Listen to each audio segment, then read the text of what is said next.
Welcome to InFocus Recouched. It's awesome to have your company. Now, don't tell me that we don't deliver a whole lot of variety to you on Recouched, because this week it's going to be sex, poetry and tomatoes. Wow, that's a pretty wild remix, but it's all totally serious stuff, okay? Oh, yeah. For example, this interview about teenagers and sex, PG alert. I'm here today with the author of this, Teen Sex by the Book, Dr. Patricia Whiraker, and thank you so much for joining us. It's great to be with you. Thank you for asking me. Now, Patricia, I did actually, I've read this book almost cover to cover. Some bits I skimmed. I have two teenage boys, so it was of interest to me. Yeah. You perhaps said things in here that I would be a little bit shy about talking to my kids about. But on the other hand, they did sex ed at school, so do they really need what's in here? Firstly, parents should never be shy to talk to their children about any aspect of sex. So don't be shy. Now you've read the book, you've got the knowledge, you're a parent, you have the power. So talk to them. Okay. That's the first thing. And I should say, before we go any further, this program is rated PG, and that stands for parental guidance. So some of you may want to guide your children out the room at this stage, depending on their age. What's here that's missed out in the average high school or even primary school these days, sex ed curriculum? See, sex ed curriculums are really very good, but firstly, they cover mainly the plumbing. So it's a basic knowledge. The second thing is that most sex education curricula presume to be valueless. Now, you can never be valueless. The moment you start talking about contraception and abortion and sexually transmitted diseases without giving it a value base, by sort of understanding the way the kids understand it, especially with the sexualized, pornified culture they live in, it becomes the value base that is permissive. I remember this when I was in high school. They were probably trying to do the same thing, and they said, "Look, it's up to you. It's your choice. You know, here are the options. Here are the consequences. It's up to you to make a choice." And let me tell you, at what, 14, 15, 16? Well, come on. You know, what sort of choice is going to be attractive to someone of that age? See, can I just pick that up when you said 14, 15? Because this is why the teen age is so important, which is why we really wrote the book, and which is why we called it Teen Sex by the Book, because teenage is a significant age for brain development. So I just want to say one thing about teen brains, and that is that early in puberty, this sort of emotional, sexual brain starts bubbling on. It just starts developing. I mean, you're young enough to remember your teenage. I mean, you know, the time when like sex took over everything. When you sort of moved between, I love my parents and I hate them, get out of my face. Very intense period of life. Very intense period, looking for identity. Now, that's happening early. Now, the development of your control systems, that is this frontal part of the brain, that doesn't happen till early to mid-20s. So you see, we have got this time. And you talk about in this book as the brake. It's like there's an accelerator and a brake. Correct. And at that teenage period of life, the brake is just possibly developing. not working as well as it could sometimes. Yeah, it's just developing. But this accelerator, the bubble of wanting sex is there. So, you know, when we talk about brain snaps, it's really happening with teens. And at that time, in neurochemistry, we call it pruning, where the parts of the brain that are used will stay and develop, and the parts that are not used will wither and die. So what we put into the teen brains, what they are exposed to, the environment, the role models are so important. So you talked 14, 15, and you're told, make your choices. When you go out and you see the media, the internet, every advertisement, the role models of sportsmen and the kind of lives they live. Yes. What sort of choices is this developing brain being encouraged to make? That is why we wrote the book, because we are calling young people to be truly countercultural, to say it is okay to live as God made us to live. Okay. And we can really start a new sexual revolution. Now, you mentioned the sexual revolution, and this was the idea that, goodness me, we're so repressed and so uptight about sex. What's the matter with you people? Can't we just do what comes naturally? Isn't it healthy and natural to experiment, to, you know, enjoy your youth, to, you know, be with a few different people? This is a very predominant idea in our society, but you are saying something quite different here in this book. Why? I'm saying it because, see, I'm a sexologist. Now, a sexologist studies sex. So I'm a researcher, educator, and a therapist. So just what did your parents say? Did you decide at some stage, Mummy, Daddy, I want to be a sexologist? How did they take that? I was born in a tea plantation of Sri Lanka. Very conservative. I was actually brought up to be into an arranged marriage and be a mother and a good wife. So I wasn't even supposed to go to medical school. Oh, okay. But I got in and I went to medical school, taught at medical faculty in Colombo, then went to Hawaii to do my postgraduate study. That's where I got into sex and started studying. Well, I was already married and had a 3-year-old son, but I sort of learned about sex. And you know, the more I learned about sex, the more I learned about the chemistry, the neurochemistry, the psychology of our bodies. You begin to realize that our created biology and the way we function and the way God's meant us to be as sexual beings, there's a beautiful congruence there. And if we live that way, the way we are created to live, then we have a sexually healthy and holistic life. And if we go against that, which is what you're talking about, you know, you experiment, you know, you want to have the casual sex, the booty buddies, the one-night stands. Friends with benefits. Friends with very benefits. Trendy right now, yeah. And if you have all that, you're actually breaking that pattern. And research tells us that this is unhealthy, that when you start sex early, you actually don't have a healthy sexual life. Okay. And we just look at our teens today and we see the rate of sexual activity in our teens.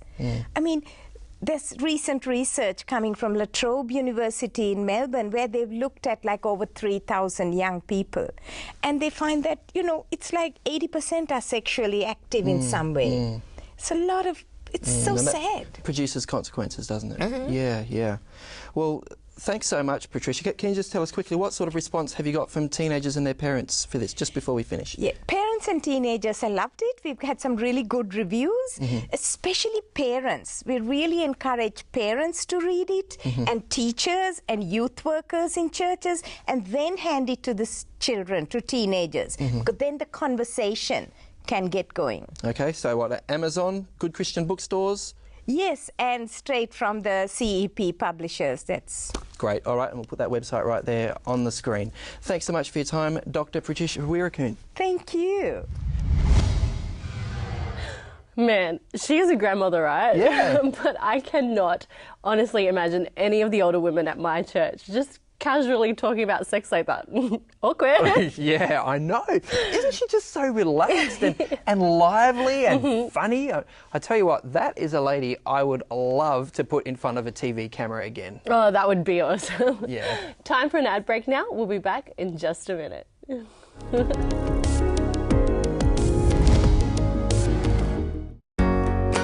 We live our lives running around, rarely stopping to ask ourselves where we're going and what our final destination is. In the end, our lives become little more than routine. Step beyond and discover a path that offers comfort, love and hope. Visit hopeoffer.com/step beyond or call 1300 300 389 for your free copy today. We're going to start with some soybeans. Use some chickpeas, an onion, you have a teaspoon of salt, slice some tomatoes, slice some cucumber, some red onion just to give it a bit of freshness. So just make little falafels like this. They just smell amazing. Let's make our tahini dressing. Let's get in some tomatoes, cucumbers, some falafels. Drizzle some of this lovely dressing. All you need to do is roll it up and you've got a delicious lunch for your family.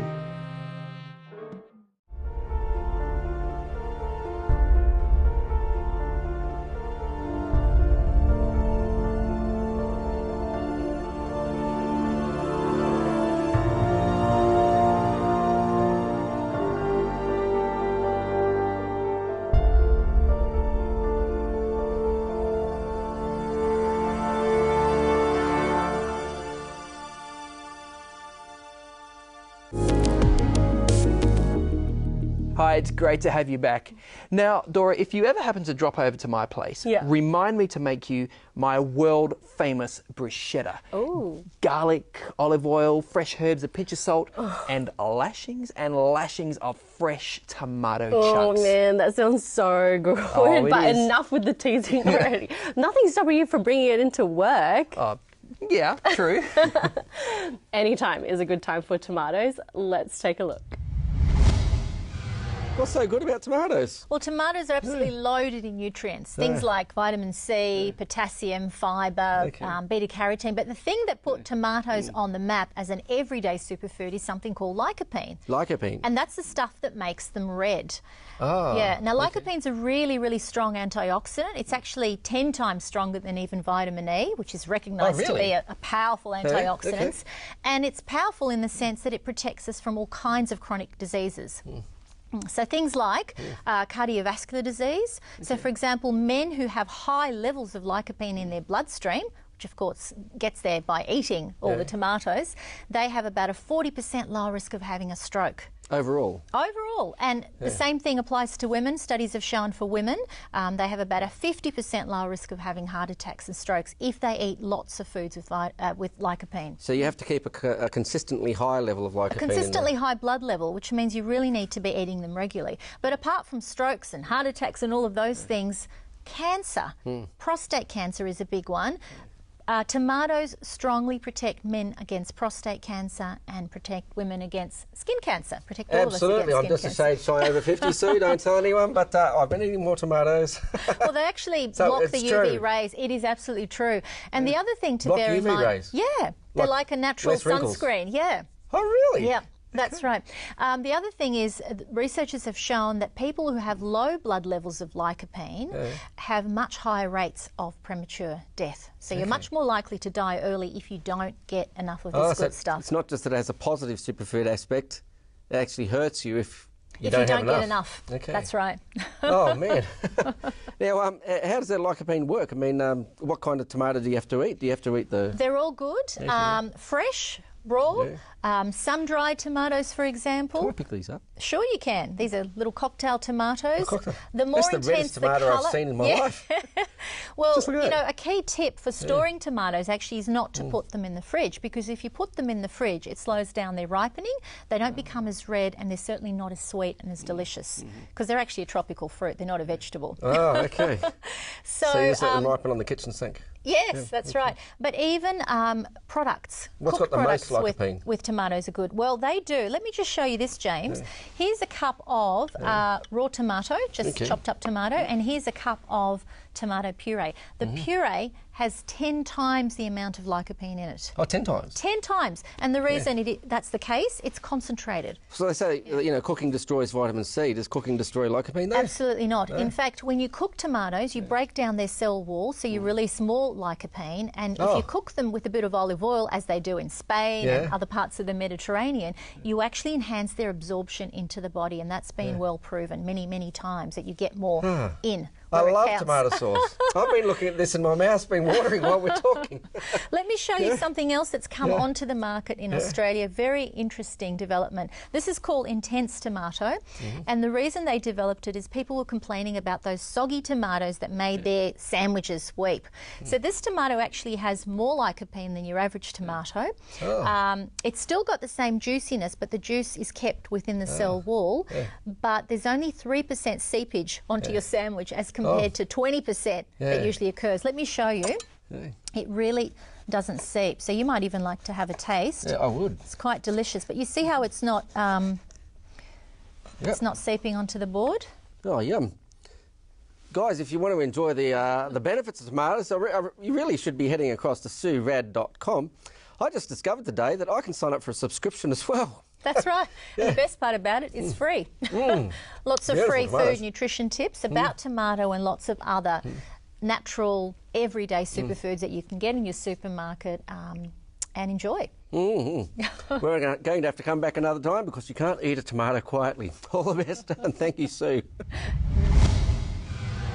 You know what, Dora? When I was growing up, my mum had this thing about having all the variety of colours on your plate, you know? I never really knew what that was about. And I certainly didn't know about lycopene. You know, the red in tomatoes is lycopene. Oh, well, Ken, honestly, I don't care. But all I heard was eat more tomatoes, and that totally works for me. Oh, yum. Yes, please. We'll take a quick break now, but don't go away. We'll be back in a sec.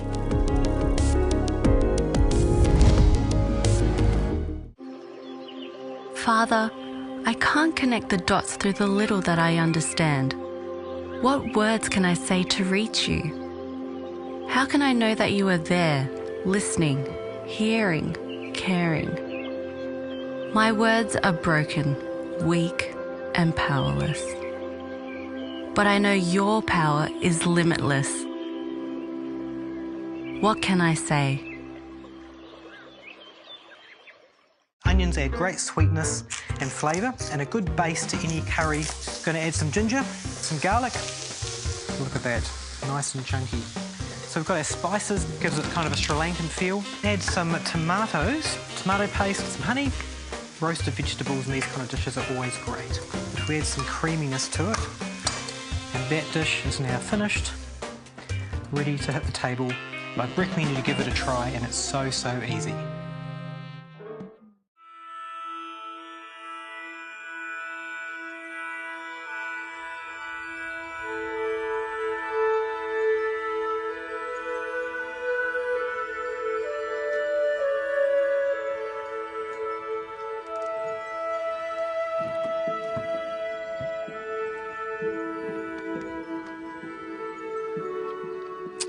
Nature.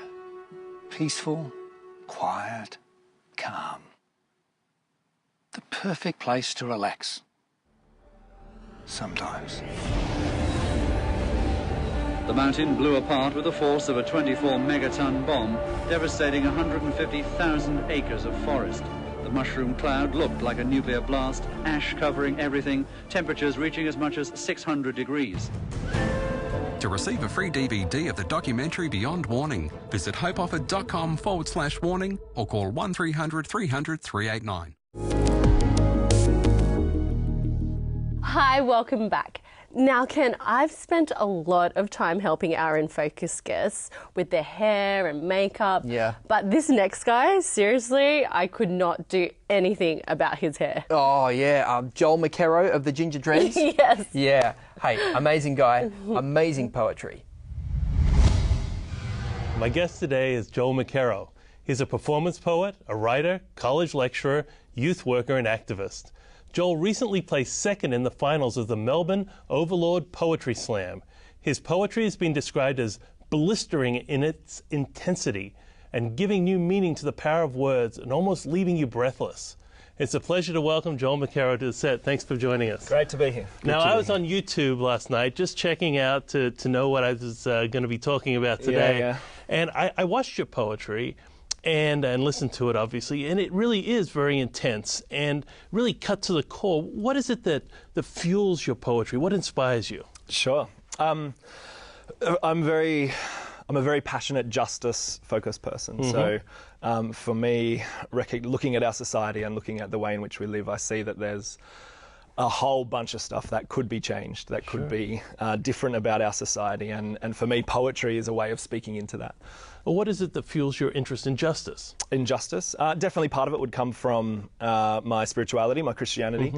So I look at the life of Jesus and see someone incredibly focused on bringing God's kingdom to the marginalised in society and to the people in society who in his day were rejected and on the outer is predominantly where Jesus spent most of his ministry. And so for me, as someone following Jesus, that's where I want to be as well. Do you think that we as Christians today, living in a very wealthy society, do we talk enough about poverty, marginalized individuals? Look, I think it has arisen a lot more, that topic, but I think often where Christians stay, I would say, is at a level of charity. We don't go beyond much beyond charity and engaging with issues of poverty and marginalisation and social justice issues. So we'll throw a bit of money at the problem, and we might have a compassion kid or a World Vision kid or something like that. But in terms of actually changing our lifestyles, I think we stop there and we don't go too far in terms of doing that. Well, what do you think that Christians should do as far as changing our lifestyle? Yeah, sure.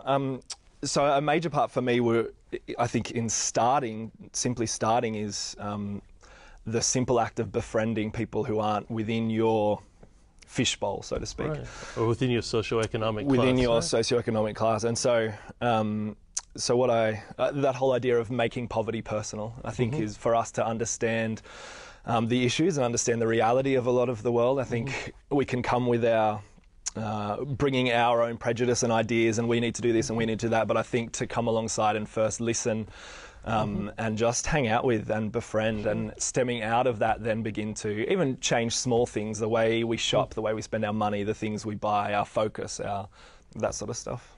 Now, many of our viewers probably have never been to a poetry slam. Sure. What's the ambience there? What's the format? And how do you feel when you're going up to perform there? Yeah, sure. So Poetry Slam started in the States and really started as a competition in some sense, to take poetry away from just being boring poetry recitals to actually bringing it around a bit of a competition. So there's a lot of excitement when you go to a poetry slam. It tends to converge a little bit with the hip hop scene. So there's a lot of there's a lot of action, excitement, and the way the competition runs is a bunch of people get to vote and choose who the winner's going to be. So it must be a pretty electric feeling there when you're up there. Yeah, it is. It's a lot of fun, and the scene, the poetry scene, is quite supportive. It's a real community and family. So there's a lot of cheering, a lot of encouraging, a lot of supporting each other. Now you do your poems before a broad audience. It's not just a Christian audience. It's people from a broad perspective. Yeah.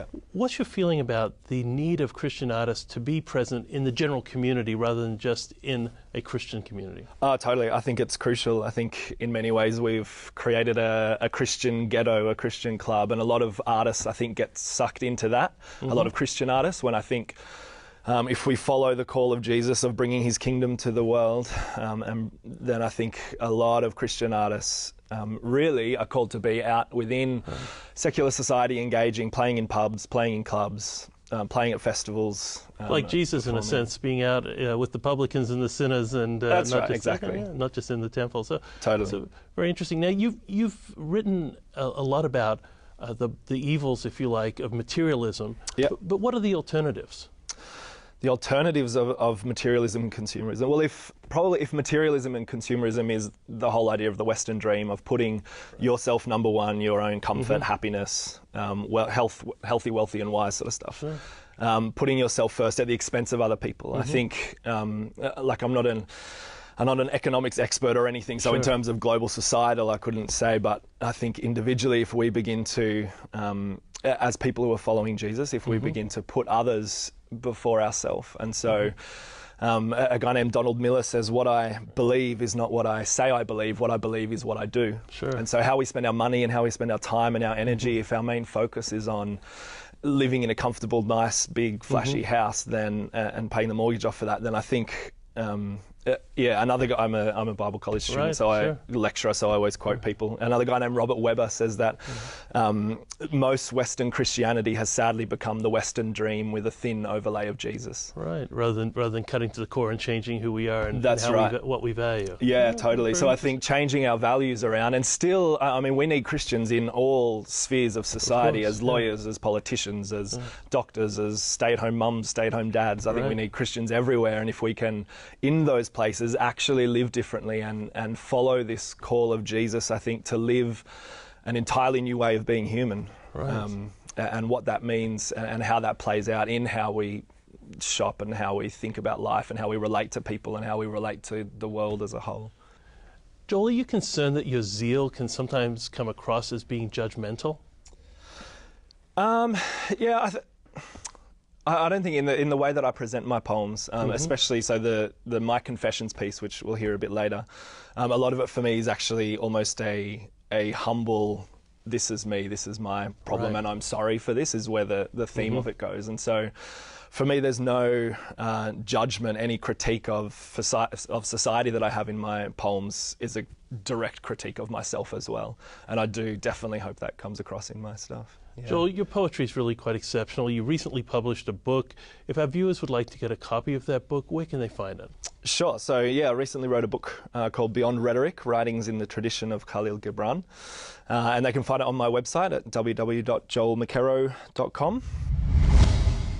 For the Christian part of me, not for the Christ, but for the Christian, well, I need to say sorry. For when I look at the book and look at my life, when I look at the Christ and look at the church, the two are as black and white. And so for the way that I have silenced you with words I thought were the only true, for every preacher that has yelled at you, every Bible that's been quoted at you, every megaphone that has damned you, every friend that has judged you, every parent that has guilted you, I am sorry. For my brothers who say that God hates fags, oh, how I wish they were not my brothers. Sometimes it is easier to love your enemies than your kin. So for the wars that were fought in the name of the Christ, and the swords that were swung in the name of his love, the bombs that exploded, the bullets sang hymns, the tanks marched on like good Christian soldiers who prayed every day for their God to be with them, as their brothers they fought and their sisters they shot, their sons in the flame. Did we not recognize they all prayed the same? For this God to be with them, for this God to protect? Oh, how this God must have wept. If only we'd listened to the prayer of the other. If only we'd seen that he was our brother, whether on his knees with his hands to the east, whether yarmulke wearing or burqa bearing, whether sitting beneath the Bodhi tree or kissing the feet of some saint celebrity. We lifted the rifle to shoot the enemy, the cross-bearing flag to show our allegiance to be. We did not hear the sound whispered from the cross that day. Forgive them, Father, for they know not what they do. I am sorry. Wow, so powerful, isn't it? Yeah. I mean, it's just a collection of spoken words, but somehow it just, bam, you know, just sort of hits you right there, doesn't it? Yeah, it's so awesome. And even if you don't agree with what he's saying or how he says it, it really gets you thinking, and that's half the job done. Yeah, I think you're right there. Well, we really hope you appreciated our little InFocus remix of sex, poetry and tomatoes today. Yeah, something for the mind, the body and the soul. We'll let you figure out which was which. Until next week, stay safe and God bless. See ya.